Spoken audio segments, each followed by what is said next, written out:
ամենապաշտպանված մարդը մեր երկրի ղեկավարն է։ Մնացածը ոչ մեկ պաշտպանված չեն, այդ թվում իր մտերիմները։ Ինքն է։ Հասկանում եք, ու նստում է ինչ-որ բաներ է խոսում, ստրատեգիական բաներ են խոսում, այ ձեր ցավը տանեմ, դուք ուր, ստրատեգիան ուր, դուք բան եք հասկանում։ Դուք բան հասկանում եք։ Դուք չեք ասում մենք ասում պլանում չունենք 102-րդ բազան հանենք այդտեղից։ Դուք չունեք,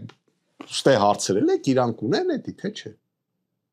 Կարող առավոտը զարթնեք, ստեղ որոշում, Մոսկվայում որոշում կայացնեն, ասենք հանում ենք սահմանապանել 102 բազան 24 ժամում։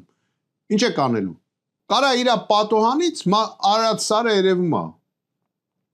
Կարա իր պատոհանից նայի են կոմը։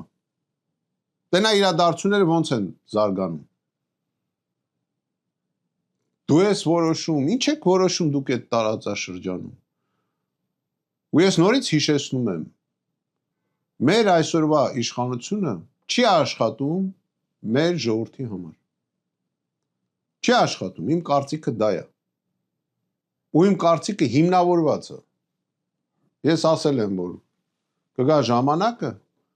համապատասխան ապացույցները ես կներկայացնեմ։ Պրոստը հիմա ժամանակ չի։ Հիմա եթե ես դնեմ անեմ, երկու օր խոսալու եմ, ինքն էլ ջրելու եմ երկու սուտա ասելու ստենդը, ջրի գնա, չէ, ընենց ենք անելու, որ այդ պահին հրապարակելուց ասել եմ, մի քանի ժամ հետո իրանք այդտեղ չլինեն։